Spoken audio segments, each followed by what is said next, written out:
Business चल रहा है या सिर्फ ट्रांजैक्शंस को घुमा रहे हैं हम? इसका जवाब मिलता है पीएनएल अकाउंट से। सबसे पहले ये समझो, प्रॉफिट एंड लॉस का काम बैलेंस बताना नहीं है। इसका काम है सिर्फ एक सवाल का जवाब देना, जो कि बिजनेस ने इस पीरियड में प्रॉफिट कमाया या लॉस।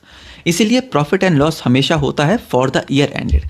ये एक टाइम पीरियड का बताता है, डेट का नहीं। प्रॉफिट एंड लॉस का स्ट्रक्चर सिंपल है। लेफ्ट साइड में expenses, cash plus non cash जैसे डेप्रिसिएशन। राइट साइड में इनकम।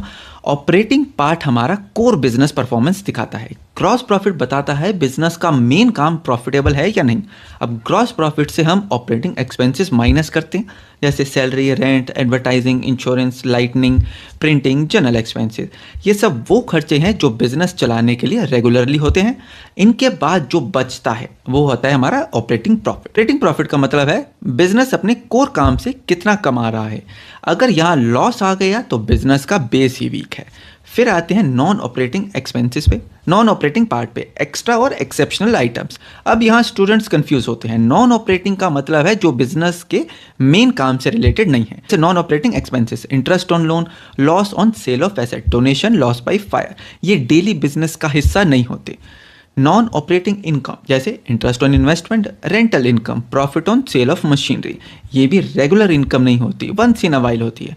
अब नेट प्रॉफिट और लॉस, ये हमारा निकलता है final result.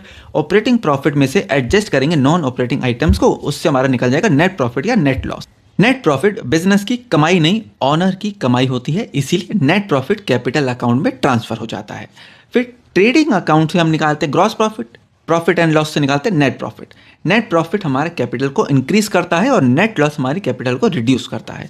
Profit and loss result दिखाता है, पोजीशन नहीं।